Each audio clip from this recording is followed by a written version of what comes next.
Welcome to CN Reddy academy online classes. నేను మీ చల్లా నరసింహారెడ్డి. ఈరోజు మనం దేని గురించి డిస్కషన్ చేస్తున్నాం నాన్న అంటే 93వ ఆస్కార్ అవార్డ్స్ గురించి డిస్కషన్ చేస్తున్నాం. ఫస్ట్ ఆఫ్ ఆల్ మీ అందరికీ తెలియాల్సిన విషయం ఏంటి నాన్న అంటే 93వ ఆస్కార్ అవార్డ్స్ అనేవి ఏ సంవత్సరానికి సంబంధించినవి నాన్న అంటే 2020 సంవత్సరానికి సంబంధించినవి. కానీ ఏ సంవత్సరంలో ప్రదానం చేశారు నాన్న అంటే 2021 ఏప్రిల్లో. ఈ క్లారిటీ రావాలి అండి. 2020 సంవత్సరానికి సంబంధించి 2021 ఏప్రిల్లో ప్రదానం చేసినవి ఎన్నవ ఆస్కార్ అవార్డ్స్ నాన్న అంటే 93వ ఆస్కార్ అవార్డ్స్. నేను మీకు ఆల్రెడీ గతంలోనే ఆస్కార్ అవార్డ్స్కి సంబంధించినటువంటి జీకే గురించి మరియు అక్కడే కొన్ని కరెంట్ అఫైర్స్ అంశాల గురించి కూడా చెప్పడం జరిగింది. జీకేలో నేను మీకు ఏమని చెప్పాను నాన్న, ఈ ప్రపంచంలోనే అత్యున్నత సినిమా రంగ పురస్కారమైనటువంటి ఆస్కార్ అవార్డు యొక్క అసలు పేరు ఏంటి నాన్న అంటే అకాడమీ అవార్డు. ప్రపంచవ్యాప్తంగా ఆస్కార్ అనే పేరుతో ప్రసిద్ధిగాంచింది, కానీ దాని యొక్క అసలు పేరు ఏంటంటే అకాడమీ అవార్డు. ఇటువంటి జీకే అంశాలు నేను చాలా చెప్పడం జరిగింది. అక్కడ కొన్ని కరెంట్ అఫైర్స్ అంశాల గురించి కూడా ప్రస్తావించాను. అందులో ప్రధానంగా ఇద్దరు భారతీయుల గురించి ప్రస్తావించడం జరిగింది. అందులో ఒక వ్యక్తి భాను అతయ్య అయితే మరొక వ్యక్తి ఎవరు నాన్న అంటే సత్యజిత్ రే. భాను అతయ్య యొక్క ఇంపార్టెన్స్ ఏంటి నాన్న, ఆస్కార్ అవార్డును గెలుచుకున్నటువంటి ఫస్ట్ ఇండియన్. మరి సత్యజిత్ రే యొక్క ఇంపార్టెన్స్ ఏంటి నాన్న అంటే ఆస్కార్ అవార్డుని గెలుచుకున్నటువంటి సెకండ్ ఇండియన్. మరి ఈ ఇద్దరు ఎందుకోసం కరెంట్ అఫైర్స్ లోకి వచ్చిందో అక్కడ చెప్పడం జరిగింది. నేను మీకు మరొకసారి గుర్తు తెచ్చే ప్రయత్నం చేస్తానండి. భాను అతయ్య రీసెంట్ గా మరణించడం జరిగింది. రీసెంట్ గా అంటే 2020 అక్టోబర్ 15న 2020 అక్టోబర్ 15న. అసలు భాను అతయ్యకు ఆస్కార్ అవార్డు ఎప్పుడు దక్కింది నాన్న అంటే 1983లో. అది ఏ సంవత్సరానికి సంబంధించి అంటే 1982కు సంబంధించి. మరి సత్యజిత్ రే ఎందుకు కరెంట్ అఫైర్స్ లో ఉన్నాడు నాన్న అంటే ఈ మహానుభావుడి యొక్క శత జయంతి ఉత్సవాలను నిర్వహించడం జరిగింది. ఏ రోజు నాన్న అంటే 2021 మే 2న. ఎందుకోసం అంటే ఈ మహానుభావుడు ఎప్పుడు జన్మించాడు నాన్న అంటే 1921 మే 2న జన్మించడం జరిగింది. అసలు సత్యజిత్ రేకి ఆస్కార్ అవార్డు ఎప్పుడు దక్కింది నాన్న అంటే 1992లో. అది కూడా ఎటువంటి ఆస్కార్ అవార్డు అని చెప్పాను, life time achievement Oscar award అని చెప్పాను. ఇటువంటి అంశాల గురించి నేను మీకు గతంలోనే చెప్పడం జరిగింది. ఈ రోజు మనం కేవలం కరెంట్ అఫైర్స్ లో ఉన్నటువంటి 93వ ఆస్కార్ అవార్డ్స్ గురించి మాత్రం డిస్కషన్ చేస్తాం. నేను మీకు ఆల్రెడీ గతంలోనే చెప్పాను నాన్న, సాధారణంగా ఆస్కార్ అవార్డ్స్ ని మొత్తం ఎన్ని విభాగాలలో ప్రదానం చేస్తారు నాన్న అంటే 24 విభాగాలలో, 24 కేటగిరీస్. మరి ఇప్పుడు ఇక్కడ మనం 24 విభాగాలకు సంబంధించినటువంటి 24 విన్నర్స్ పేర్లని గుర్తుంచుకోవడం సాధ్యం కాదు. అందుకే నేను ఏం చేశాను నాన్న అంటే ఎగ్జామ్స్లలో అడగడానికి అవకాశం ఉన్నటువంటి అత్యంత ముఖ్యమైనటువంటి 6 విభాగాలను మాత్రమే సెలెక్ట్ చేయడం జరిగింది. అంటే వెంటనే మీ అందరికి రావాల్సిన క్లారిటీ ఏంటి నాన్న, 93వ ఆస్కార్ అవార్డ్స్కి సంబంధించి కేవలము 6 విభాగాలకు సంబంధించినటువంటి విన్నర్స్ పేర్లను గుర్తుంచుకుంటే సరిపోతుంది.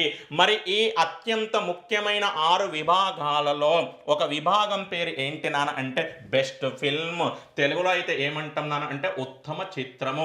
మరి ఈ విభాగంలో ఈ సంవత్సరం ఆస్కార్ అవార్డు ఏ సినిమాకి దక్కింది నాన్న అంటే నొమాడ్ ల్యాండ్ అనేటువంటి ఒక ఇంగ్లీషు భాషా సినిమాకి దక్కింది అండి.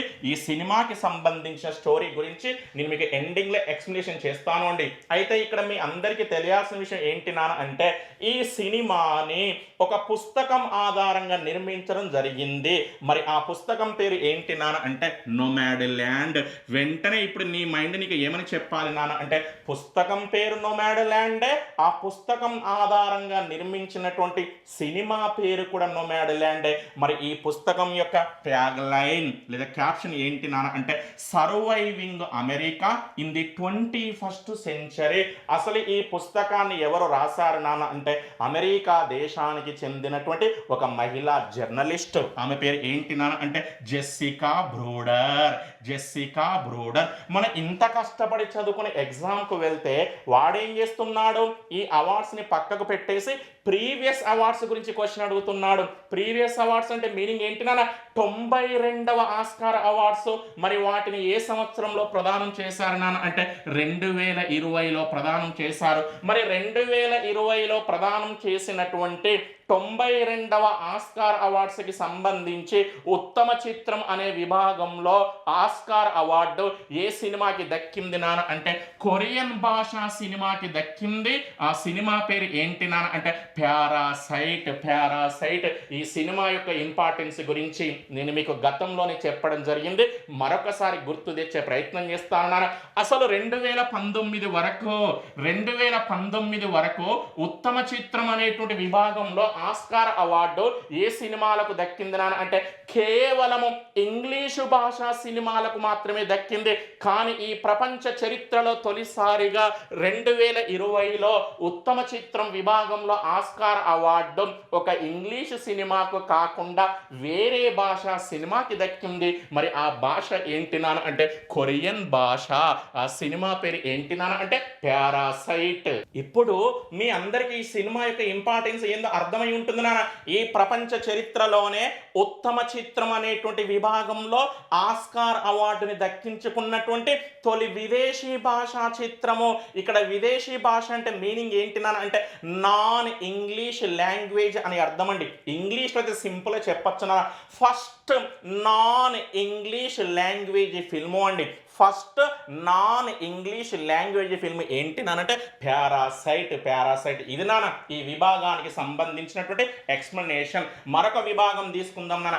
Best director. తెలుగులో అయితే ఉత్తమ దర్శకుడు లేదా ఉత్తమ దర్శకురాలు అంటామండి. మరి ఈ సంవత్సరం ఈ విభాగంలో ఆస్కార్ అవార్డు ఎవరికి దక్కింది నాన్న అంటే ఒక మహిళా దర్శకురాలికి దక్కింది. ఆ మహానుభావురాల పేరు ఏంటి నాన్న అంటే క్లోయ్ ఝావ్.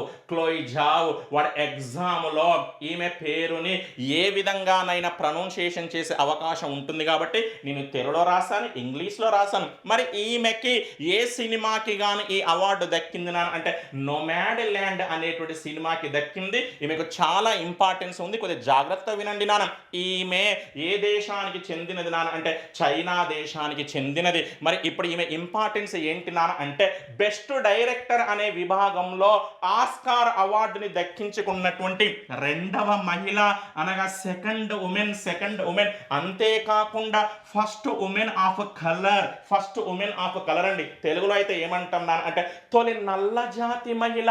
తొలి నల్ల జాతి మహిళ. అంతేకాదు నాన్న తొలి ఆసియా మహిళ. తొలి ఆసియా మహిళ అండి. First Asian women. అంతేకాదు నాన్న మూడవ ఆసియా వ్యక్తి. దయచేసి కన్ఫ్యూజన్ వద్దు నాన్న. మహిళల పరంగా చూస్తే ఓవరాల్ గా ఈ ప్రపంచంలో రెండవ మహిళ. నల్ల జాతి మహిళ పరంగా చూస్తే మొట్టమొదటి నల్ల జాతి మహిళ. ఆసియా మహిళల పరంగా చూస్తే మొట్టమొదటి ఆసియా మహిళ. ఓవరాల్ గా ఆసియా వ్యక్తుల పరంగా చూస్తే మాత్రం మూడవ ఆసియా వ్యక్తి అంటున్నామంటే ఈమె కంటే ముందు గతంలో ఇద్దరు ఆసియా వ్యక్తులు బెస్ట్ డైరెక్టర్ అనేటువంటి అవార్డు గెలుచుకున్నారు. వారు తప్పనిసరిగా ఎవరై ఉంటారంటే పురుషులు అనగా మేల్ అయి ఉంటారండి. This is the greatness of the Chloe Zhao. మరి ఈ ప్రపంచ చరిత్రలో బెస్ట్ డైరెక్టర్ అనేటువంటి విభాగంలో ఆస్కార్ అవార్డును దక్కించుకున్నటువంటి తొలి మహిళ. మరి ఫస్ట్ ఉమెన్ ఎవరు నాన్న అంటే క్యాథరిన్ బిగెలో. ఈమెకి 2010లో ఆస్కార్ అవార్డు దక్కింది అండి. ఏ సినిమాకు గాను నాన్న అంటే ది హార్ట్ లాకర్. నేను ఇంత ముందుకే చెప్పాను నాన్న. మళ్ళీ వాడు ఎగ్జామ్లో ఎటువంటి క్వశ్చన్ అడుగుతాడు? ప్రీవియస్ అవార్డ్స్ గురించి క్వశ్చన్ అడుగుతాడు. మరి 2020లో ప్రదానం చేసినటువంటి 92వ ఆస్కార్ అవార్డ్స్కి సంబంధించి బెస్ట్ డైరెక్టర్ విభాగంలో ఆస్కార్ అవార్డు ఎవరికి దక్కింది నాన్న అంటే బాంగ్ జూన్ హో అనేటువంటి డైరెక్టర్కి దక్కింది నాన్న. ఇతడు ఏ దేశానికి చెందిన డైరెక్టర్ నాన్న అంటే దక్షిణ కొరియా దేశానికి చెందినవాడు. ఇతనికి ఏ సినిమాకి దక్కింది నాన్న అంటే ప్యారాసైట్ అనే సినిమాకి దక్కింది అండి. ఒక్కసారి మీరు గనక లాజికల్గా అబ్జర్వేషన్ చేస్తే నీ మైండ్ నీకు ఏమని చెప్పాలి నాన్న అంటే ఇప్పటి వరకు ఈ ప్రపంచ చరిత్రలో బెస్ట్ డైరెక్టర్ విభాగంలో ఆస్కార్ అవార్డు ముగ్గురు ఆసియా వ్యక్తులకు మాత్రమే దక్కింది. ఆ ముగ్గురిలో కూడా ఇద్దరికి రీసెంట్ గా వరుసగా దక్కింది. ఒకరికి 2020లో, ఒకరికి 2021లో.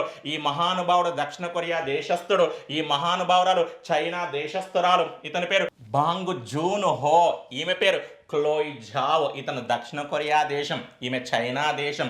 ఇతని సినిమా పారాసైట్, ఈమె సినిమా ఏంటి అన్న నోమాడ్ ల్యాండ్. ఒక్కసారి మీరు ఏం చేయండి నాన్న అంటే బెస్ట్ ఫిల్ము, బెస్ట్ డైరెక్టర్ అనేటువంటి ఈ రెండు విభాగాలను కలిపి చదువుకోండి. మొత్తం కలిపి నేను సింగిల్ స్టేట్మెంట్ ఇస్తాను, ఒక్కసారి జాగ్రత్తగా వినండి నాన్న. అమెరికా దేశానికి చెందినటువంటి జెస్సికా బ్రూడర్ అనే మహిళా జర్నలిస్ట్ రాసినటువంటి నొమాడ్ ల్యాండ్ అనే పుస్తకం ఆధారంగా చైనా దేశానికి చెందినటువంటి క్లోయ్ జావ్ అనే మహిళా దర్శకురాలు నిర్మించిన సినిమా పేరు ఏంటి నాన్న అంటే నొమాడ్ ల్యాండ్. మూడో విభాగం తీసుకుందాం నాన్న, బెస్ట్ యాక్ట్రెస్. తెలుగులో అయితే ఉత్తమ నటి. మరి ఈ విభాగంలో ఆస్కార్ అవార్డు ఎవరికి దక్కింది నాన్న అంటే ఫ్రాన్సెస్ మెక్డర్మండ్ అనేటువంటి నటికి దక్కింది. ఈ మహానుభావురాలి కూడా నొమాడ్ ల్యాండ్ అనే సినిమాకి దక్కింది. ఈమెది ఏ దేశం నాన్న అంటే అమెరికా దేశం. ఈమె ఇంపార్టెన్స్ ఏంటి నాన్న అంటే ఈమెకు ఏకంగా మూడవసారి ఉత్తమ నటి అనే విభాగంలో ఆస్కార్ అవార్డు దక్కింది నాన్న. ఒకవేళ ఈ అవార్డు గనక ఒక్కసారి ఇండియాకి దక్కితేనే నానా హడావిడి చేస్తాం, అటువంటిది ఈమెకు ఏకంగా మూడవసారి ఉత్తమ నటి అనే అవార్డు దక్కింది అండి. This is the greatness of the Frances McDormand. ఈ మూడు విభాగాలను బట్టి వెంటనే నీ మైండ్ నీకు ఏమని చెప్పాలి నాన్న అంటే 93వ ఆస్కార్ అవార్డ్స్లలో మూడు ప్రధానమైన విభాగాలలో మూడు ఆస్కార్ అవార్డ్స్ ఏ సినిమాకు దక్కినాయి నాన్న అంటే నొమాడ్ ల్యాండ్. ఈ విధంగా ఇప్పుడు నొమాడ్ ల్యాండ్ అనగానే బెస్ట్ ఫిల్మ్ గుర్తుకు రావాలి, బెస్ట్ డైరెక్టర్ గుర్తుకు రావాలి, బెస్ట్ యాక్ట్రెస్ కూడా గుర్తుకు రావాలి. నెక్స్ట్ 4వ విభాగం తీసుకుందాం నాన్న. ఈ 4వ విభాగం ఏంటి నాన్న అంటే బెస్ట్ యాక్టర్, ఉత్తమ నటుడు. మరి ఈ విభాగంలో ఆస్కార్ అవార్డు ఎవరికి దక్కింది నాన్న అంటే ఆంథోనీ హాప్కిన్స్ అనేటువంటి నటుడికి దక్కింది అండి. ఏ సినిమాకి గాను నాన్న అంటే ది ఫాదర్. ఈ మహానుభావుడు ఏ దేశానికి చెందినవాడు నాన్న అంటే వేల్స్ అనే దేశానికి చెందినవాడు. అసలు వేల్స్ అనే దేశము ఏ దేశంలో అంతర్భాగము? యూకే లేదా బ్రిటన్లో అంతర్భాగము. నేను మీకు ఆల్రెడీ దీని గురించి బుకర్ ప్రైజ్ దగ్గర చెప్పాను నాన్న. యూకే అన్న బ్రిటన్ అన్న 4 దేశాల సమూహం అని చెప్పాను. ఆ 4 దేశాలలో ఇంగ్లాండ్ ఉంటుంది, వేల్స్ ఉంటుంది, స్కాట్లాండ్ ఉంటుంది, ఉత్తర ఐర్లాండ్ కూడా ఉంటుంది. ఈ విధంగా ఈ సంవత్సరము ఉత్తమ నటుడు అవార్డు అందుకున్న ఆంథోనీ హాప్కిన్స్ ఏ దేశస్థుడు అంటే వేల్స్ దేశస్థుడు. ఏ సినిమాకి దక్కింది నాన్న అంటే ది ఫాదర్. మీ అందరికీ తెలియాల్సిన విషయం ఏంటి నాన్న అంటే ఇతనికి ఉత్తమ నటుడు అనే ఆస్కార్ అవార్డు ఎన్నవసారి దక్కింది నాన్న అంటే 2వసారి. ఉత్తమ నటి ఇంతకుముందుకు చెప్పా 3వసారి, ఇతను ఉత్తమ నటుడు 2వసారి దక్కింది. ఇతనికి మరొక ఇంపార్టెన్స్ కూడా ఉంది నాన్న, 83 సంవత్సరాల వయసులో ఆస్కార్ అవార్డు దక్కిందండి. అందుకే ఇప్పుడు ఇతని యొక్క ప్రత్యేకత ఏంటి నాన్న అంటే ఓల్డెస్ట్ యాక్టర్ అండి.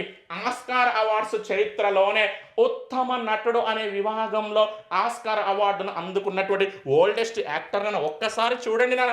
83 సంవత్సరాల వయసు అంటే నాట్య జోకండి. ఒక్కసారి మన తెలుగు సినిమా ఇండస్ట్రీ తీసుకోండి, 83 సంవత్సరాల వయసు అంటే అసలు అతడిని నటుడిగా పరిగణించారండి. హాప్కిన్స్ అనే పదం మన కొత్తది కాదు నాన్న, గతంలో విన్నాం నాన్న. ఎక్కడ విన్నామంటే బయాలజీలో విన్నాం. బయాలజీలో ఎక్కడ విన్నాం నాన్న అంటే విటమిన్స్ అనేటువంటి టాపిక్ దగ్గర వింటాం. విటమిన్స్ అనగానే మనకి 2 శాస్త్రవేత్తలు గుర్తుకు రావాలి. ఒక శాస్త్రవేత్త పేరు హాప్కిన్స్ అయితే మరొక శాస్త్రవేత్త పేరు ఏంటంటే ఫంక్ అండి. వాస్తవానికి అసలు విటమిన్స్ ని ఎవరు కనుగొన్నారు నాన్న అంటే హాప్కిన్స్ అనే శాస్త్రవేత్త కనుగొన్నాడు. కానీ వాటికి విటమిన్స్ అనే పేరు ఎవరు పెట్టారంటే ఫంక్ అనే పేరు పెట్టారు. యాక్చువల్లీ ఈ రెండింటి మధ్య ఇప్పటికీ చాలా కాంట్రవర్సీ ఉంది. కానీ ఈ ఇద్దరిలో నోబెల్ బహుమతి దక్కించుకున్నటువంటి ఆ మహానుభావుడు ఎవరన్నారంటే హాప్కిన్స్ అనే సైంటిస్ట్ అండి. ఈ విధంగా హాప్కిన్స్ పేరుతో ఒక సైంటిస్ట్ ఉన్నాడు, ఒక నటుడు కూడా ఉన్నాడన్న విషయం మనకు తెలియాలి. నెక్స్ట్ మరొక విభాగం తీసుకుందాం నాన్న, 5వ విభాగము. ఆ విభాగం ఏంటి నాన్న అంటే బెస్ట్ సపోర్టింగ్ యాక్ట్రెస్ అండి. తెలుగులో అయితే ఏమంటున్నానంటే ఉత్తమ సహాయ నటి. మరి ఈ విభాగంలో ఆస్కార్ అవార్డు ఎవరికి దక్కింది నాన్న అంటే యహ్ జంగ్ యూన్ అనేటువంటి నటికి దక్కింది అండి. ఈమెకి ఏ సినిమాకు గాను దక్కింది నాన్న అంటే మినారి అనే సినిమాకి దక్కింది అండి. ఈమె ఏ దేశస్తురాలు నాన్న అంటే దక్షిణ కొరియా దేశస్తురాలు. ఇప్పుడు ఈమె ఇంపార్టెన్స్ ఏంటి నాన్న అంటే ఆస్కార్ అవార్డుని దక్కించుకున్నటువంటి తొలి కొరియన్ నటి. ఆస్కార్ అవార్డుని దక్కించుకున్నటువంటి తొలి కొరియన్ నటి. ఆ మహానుభావురాల పేరు ఏంటి నానంటే యహ్ జంగ్ యూన్. నెక్స్ట్ 6వ విభాగం నాన్న. ఈ 6వ విభాగం ఏంటి నాన్న అంటే బెస్ట్ ఫారెన్ లాంగ్వేజ్ ఫిల్మ్ అండి. తెలుగులో అయితే ఏమంటున్నాను అంటే ఉత్తమ విదేశీ భాషా చిత్రం, ఉత్తమ విదేశీ భాషా చిత్రం. అయితే మీ అందరికీ ఇక్కడ తెలియాల్సిన విషయం ఏంటి నాన్న అంటే 2019 వరకు ఈ విభాగాన్ని ఈ పేరుతో పిలిచేవారు. అయితే 2020 నుండి ఫ్రమ్ 2020 నాన్న 2020 నుండి ఈ విభాగం యొక్క పేరును మార్చడం జరిగింది. ప్రస్తుతం ఈ విభాగం యొక్క పేరును ఏ పేరుతో పిలుస్తున్నారు నాన్న అంటే బెస్ట్ ఇంటర్నేషనల్ ఫీచర్ ఫిల్మ్ అనేటువంటి పేరుతో పిలుస్తున్నారు అండి. గతంలో అయితే బెస్ట్ ఫారెన్ లాంగ్వేజ్ ఫిల్మ్, ఇప్పుడు అయితే ఏమని పిలుస్తున్నారంటే బెస్ట్ ఇంటర్నేషనల్ ఫీచర్ ఫిల్మ్ అనే పేరుతో పిలుస్తున్నారు. తెలుగులో అయితే ఉత్తమ విదేశీ భాషా చిత్రం, ఇక్కడైతే ఉత్తమ అంతర్జాతీయ చిత్రం. మరి ఈ విభాగంలో ఆస్కార్ అవార్డు ఏ సినిమాకి దక్కింది నాన్న అంటే అనదర్ రౌండ్ అనేటువంటి సినిమాకి దక్కింది అండి. అసలు ఈ సినిమా ఏ భాషా సినిమా నాన్న అంటే డానిష్ భాషా సినిమా.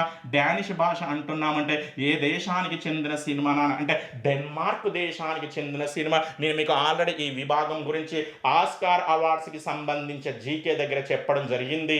ఏమని చెప్పాను నాన్న, మన భారతదేశం నుండి కూడా భారత ప్రభుత్వము ప్రతి సంవత్సరము ఈ విభాగంలో అధికారికంగా ఒక భారతీయ సినిమాని ఆస్కార్ అవార్డ్స్ కి నామినేట్ చేస్తుంది. అయితే ఇప్పటి వరకు మన భారతదేశ చరిత్రలో ఈ విభాగంలో ఆస్కార్ అవార్డ్స్ కి నామినేట్ అయి ఫైనల్ వరకు చేరుకున్న సినిమాలు 3 ఉన్నాయని చెప్పాను. ఆ 3 సినిమాలకు నేను ఒక క్లూ కూడా పెట్టాను. ఆ క్లూ ఏంటినన్నా మసాలా లేదా మసాలా అనే క్లూ పెట్టాను. మా అంటే మదర్ ఇండియా, సా అంటే సలాం బాంబే, లా అంటే లగాన్. వీటి గురించి నేను మీకు ఆల్రెడీ గతంలోనే చెప్పడం జరిగింది. మరి 93వ ఆస్కార్ అవార్డ్స్కి ఈ విభాగంలో మన భారతదేశం నుండి నామినేట్ అయినటువంటి ఆ సినిమా పేరు ఏంటినంటే జల్లికట్టు అనే సినిమా నామినేట్ అయింది, కానీ అవార్డును మాత్రం గెలుచుకోలేకపోయింది. అవార్డు తర్వాత కనీసం ఫైనల్ వరకు కూడా చేరుకోలేకపోయింది. ఎందుకోసం అంటే భారతీయ సినిమాలు ఎంత గొప్పవో తెలుసుకోవాలి అంటే సినిమా మొత్తం చూడాల్సిన అవసరం లేదు. ఒక మొదటి 5 నిమిషాలు చూస్తే సరిపోతుంది. అదంతా కాంట్రవర్సీ మనకి ఇక్కడ వద్దు. కానీ జల్లికట్టు అనేటువంటి ఈ సినిమా ఏ భాషా సినిమా అంటే మలయాళం భాషా సినిమా. మరి మలయాళం భాష అంటే మనకు ఏ రాష్ట్రం గుర్తుకొస్తుంది అంటే కేరళ. వాటి రేపు ఎగ్జామ్లో క్వశ్చన్ చాలా సింపుల్ అడుగుతాడు నాన్న. 93వ ఆస్కార్ అవార్డ్స్కి భారతదేశం నుండి అధికారికంగా నామినేట్ అయిన సినిమాని గుర్తించండి అంటే ఆన్సర్ ఏమని పెట్టాలి? జల్లికట్టు. ఒకవేళ సినిమా పేరు వాడే ఇచ్చి ఇది ఏ భాషా సినిమా అంటాడు, మరి నువ్వు గుడ్డిగా తమిళ్ అని పెట్టావు. ఈ సినిమా తమిళ్ భాష కాదు, ఈ సినిమా మలయాళం భాషా సినిమా. ఎందుకోసం మన జల్లికట్టు అనగానే మనకు వెంటనే తమిళనాడు రాష్ట్రం గుర్తుకొస్తుంది. ఎందుకోసం నాన్న జల్లికట్టు అనేది తమిళనాడు రాష్ట్రానికి చెందినటువంటి ఒక సాంప్రదాయ క్రీడ, ఈజ్ ఏ ట్రెడిషనల్ స్పోర్ట్. అసలు జల్లికట్టు అనేటువంటి ఈ సాంప్రదాయ క్రీడ తమిళనాడు రాష్ట్రంలో ఏ పండుగ సందర్భంలో నిర్వహిస్తారు నాన్న అంటే పొంగల్ అనగా మకర సంక్రాంతి. మరి జల్లికట్టు అనగానే మనకు ఏం గుర్తుకు వస్తుంది అంటే బుల్ గుర్తుకు వస్తుందండి. ఇది నాన్న 93వ ఆస్కార్ అవార్డ్స్కి సంబంధించినటువంటి 6 విభాగాలకు సంబంధించిన విన్నర్స్. బెస్ట్ ఫిల్మ్ అనగానే నోమాడ్ ల్యాండ్, బెస్ట్ డైరెక్టర్ అనగానే క్లోయ్ జావ్, బెస్ట్ యాక్ట్రెస్ అనగానే ఫ్రాన్సెస్ మెక్డర్మండ్. ఈ 3 విభాగాల విన్నర్స్ నోమాడ్ ల్యాండ్ అనే సినిమాతో సంబంధం కలిగి ఉన్నవారు. Next best actress Anthony Hopkins, best supporting actress Yuh Jung Youn, best foreign language film another round. ఇవి నాన్న 93వ ఆస్కార్ అవార్డ్స్కి సంబంధించినటువంటి 6 విభాగాలలో విన్నర్స్ యొక్క పేర్లు. అయితే ఇక్కడ మీ అందరికీ తెలియాల్సిన విషయం ఏంటి నాన్న అంటే 93వ ఆస్కార్ అవార్డ్స్ ప్రధానోత్సవ కార్యక్రమంలో రీసెంట్గా మరణించినటువంటి అంతర్జాతీయ స్థాయి సినిమా రంగ ప్రముఖులకు నివాళి అర్పించడం కూడా జరిగింది. ఇక్కడ నివాళి అంటే నథింగ్ బట్ మీనింగ్ ఏంటి అంటే ట్రిబ్యూట్. మరి ఇందులో 2 భారతీయులు కూడా ఉండటం విశేషం. మరి ఆ ఇద్దరిలో ఒకరు బాను అతయ్య అయితే మరొకరు ఎవరినా అంటే ఇర్ఫాన్ ఖాన్. ఈ ఇద్దరి గురించి నేను మీకు ఆల్రెడీ గతంలోనే చెప్పడం జరిగింది. అసలు బాను అతయ్య ఎవరినా ఒక కాస్ట్యూమ్ డిజైనర్. ఈమె రీసెంట్గా మరణించడం జరిగిందని చెప్పాను. నేను మీకు గత క్లాస్లో ఈమె గురించి ఏదైతే ఇన్ఫర్మేషన్ చెప్పానో అందులో ప్రతిదీ చాలా ఇంపార్టెంట్ అండి. ఈమె అసలు పేరు ఏంటి, అసలు ఈమె ఎక్కడ జన్మించింది, అంతేకాకుండా ఈమెకు ఏ సినిమాకి ఆస్కార్ అవార్డు దక్కింది, అంతేకాకుండా ఈమె తనకు వచ్చినటువంటి ఆస్కార్ అవార్డుని తిరిగి అకాడమీకి అప్పగించడం జరిగింది. ఈమెకు సంబంధించి ఆటోబయోగ్రఫీ అటువంటి అంశాలన్నింటినీ మరొకసారి చదువుకునే ప్రయత్నం చేయండి. మరి ఇర్ఫాన్ ఖాన్ ఎవరున్నానా ఒక ప్రముఖ నటుడు. ఇతను కూడా రీసెంట్గా మరణించాడని చెప్పాను. ఎప్పుడు మరణించాడండి? 2020 ఏప్రిల్ 29న. అంతేకాదు ఇతనికి మరణానంతరము 2021లో ఫిల్మ్ఫేర్ అవార్డు కూడా దక్కింది. అది ఏ విభాగంలో చెప్పాను?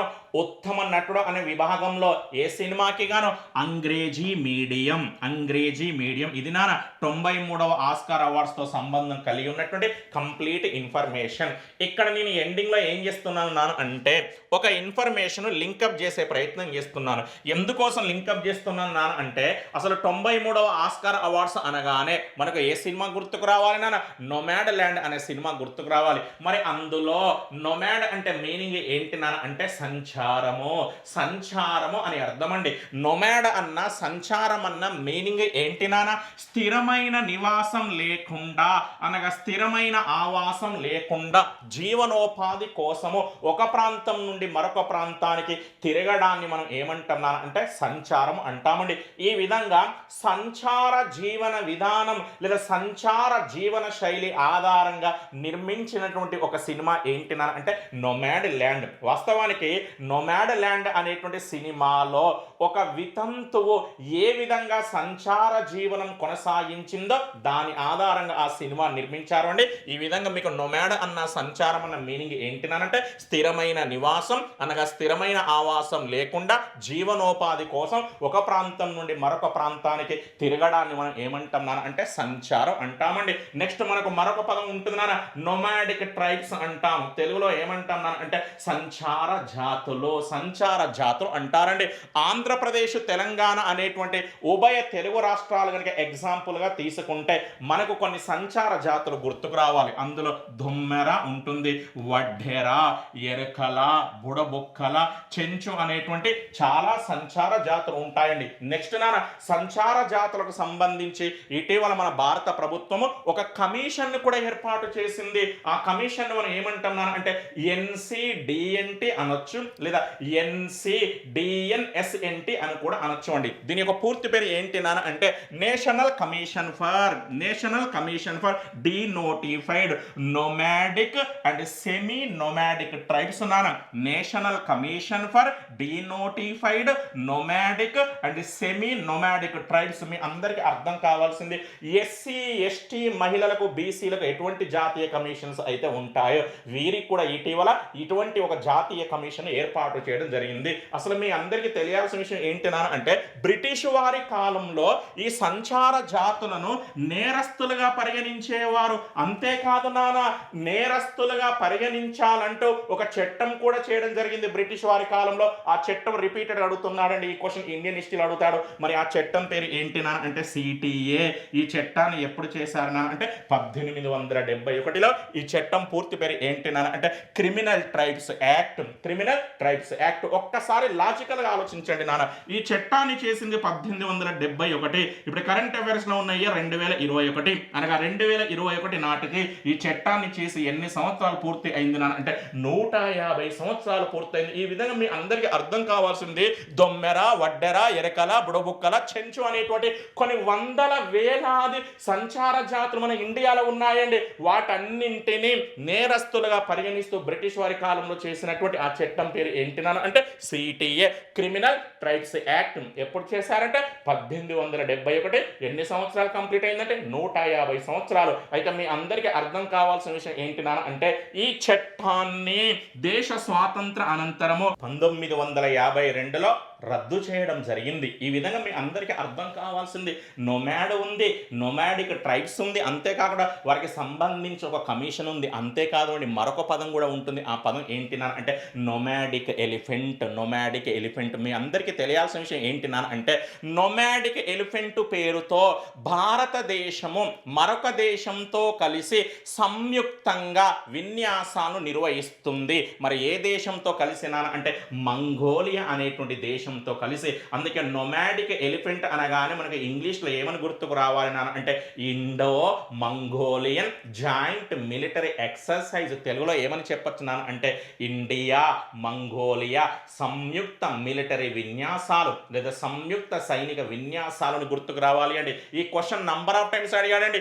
భారతదేశము క్రింది ఏ దేశంతో కలిసి నిర్వహించేటువంటి సంయుక్త సైనిక విన్యాసాలు విన్యాసాలను నొమాడిక్ ఎలిఫెంట్ పేరుతో పిలుస్తారు అంటే మనం ఆన్సర్ ఏమని పెట్టాలన్నా మంగోలియా. ఎగ్జాంపుల్ అమెరికా దేశం తీసుకోండి. అమెరికా దేశంతో కలిసి మనం నిర్వహించేటువంటి సంయుక్త సైనిక విన్యాసాలను ఏ పేరుతో పిలుస్తామన్నా యుద్ధ అభ్యాస్. యుద్ధ అభ్యాస్ అనే పేరుతో పిలుస్తామండి. ఈ విధంగా ఎక్కడో ఆస్కార్ అవార్డ్స్లో నొమాడ్ అనేటువంటి పదం వస్తే ఆ పదంని మనం ఈ విధంగా లింకప్ చేయడం జరిగింది. అందుకే మీ అందరికీ కరెంట్ అఫైర్స్ అనగానే ఎన్నడూ కూడా భయపడొద్దు. కరెంట్ అఫైర్స్లో ఎంత కొత్త పదం వచ్చినా ఆ పదాన్ని మనం ఏదో ఒక సందర్భంలో ఏదో ఒక చోట వినే ఉంటాం. వాటన్నింటితో ఈ విధంగా లింకప్ చేసుకోవాల్సి ఉంటుంది. Thank you.